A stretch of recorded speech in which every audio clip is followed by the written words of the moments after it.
les élèves vont me proposer des recettes parce qu'on a tout le temps, on appelle ça notre boîte à recettes qui est ouverte. Fait que s'ils ont une recette de grand-maman qu'ils adorent, ils peuvent venir nous l'apporter. Là, nous, si on juge qu'elle est bonne, qu'on peut la mettre dans nos menus, bien, ils peuvent venir avec nous un après-midi la concocter. Aujourd'hui, ça va être un petit garçon qui va venir nous aider à faire des muffins. On a préparé un mélange d'avoine et de muffins au yogourt. Fait que je pense que ton uniforme est de l'autre côté. Vous avez l'habitude de cuisiner avec des enfants. Oui. C'est quoi qui est possible de faire? Tout est possible, mais vraiment, c'est d'aller avec la capacité de l'enfant. Un enfant de maternelle, il n'ira pas couper une longe de porc. Faut être logique, mais avec les enfants, là, aussi large qu'on peut diversifier la cuisine, aussi large qu'on peut lui faire des recettes. Dès qu'ils sont capables de marcher, là, ils sont capables de vous donner un coup de main dans la cuisine.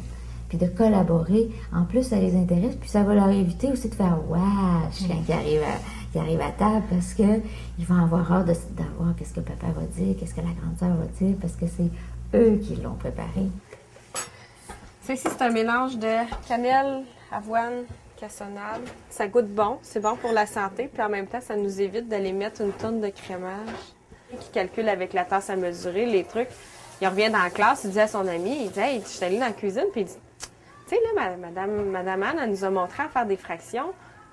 Ben moi, je pensais que c'était comme pas important, mais quand j'étais allée dans la classe à Madame Kidd, dans la cafétéria, ben elle m'a montré que c'était important. Le même truc que l'enfant qui m'amène une recette, mettons qu'il va marquer carré aux dates, puis qui met le mot date comme une date d'un mois de l'année. Ben là, je vais lui dire « Tu penses que ça s'écrit comme ça? » Puis là, on va le chercher. Va chercher un dictionnaire, on va le chercher.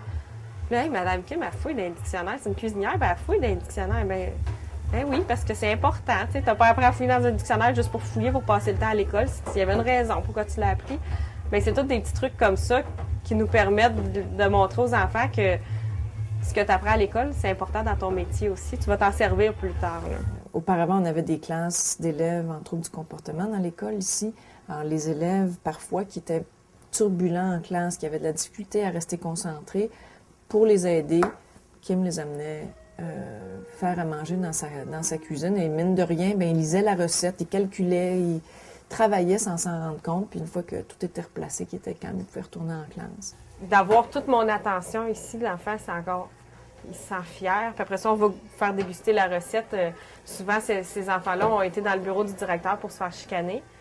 Bien là, ici, on y va. On va faire goûter notre recette à la directrice.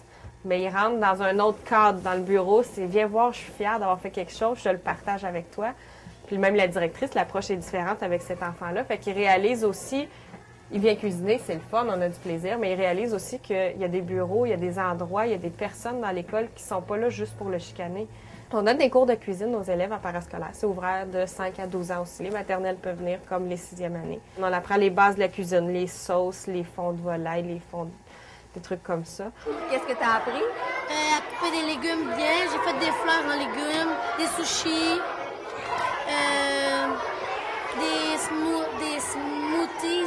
C'est à la fin que tu fais avec le blender. Fait que l'enfant qui repart chez eux une bonne base, c'est faire cuire des pâtes, c'est faire une soupe, c'est comment couper des légumes, éplucher des carottes. C'est des trucs qui sont simples pour nous parce qu'on le fait à tous les jours. Mais que l'enfant qui va l'apprendre est fier de dire à maman, aujourd'hui, j'ai épluché une carotte puis je l'ai râpée.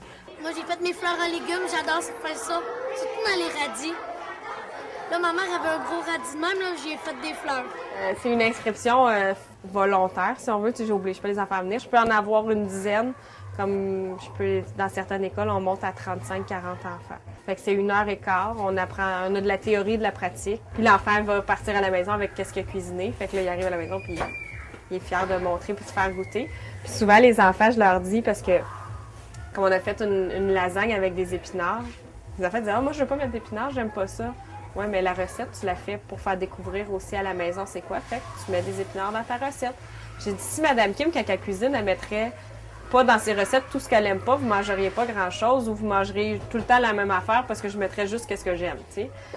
Fait que je dis, si tu n'en mets, tu vas arriver à la maison, tu vas faire goûter, peut-être que maman, elle aime ça, elle a les épinards. Ah oui! Puis là, le lendemain, il revient et il me dit, hey, ma mère, elle a vraiment aimé ça, même s'il y avait des épinards.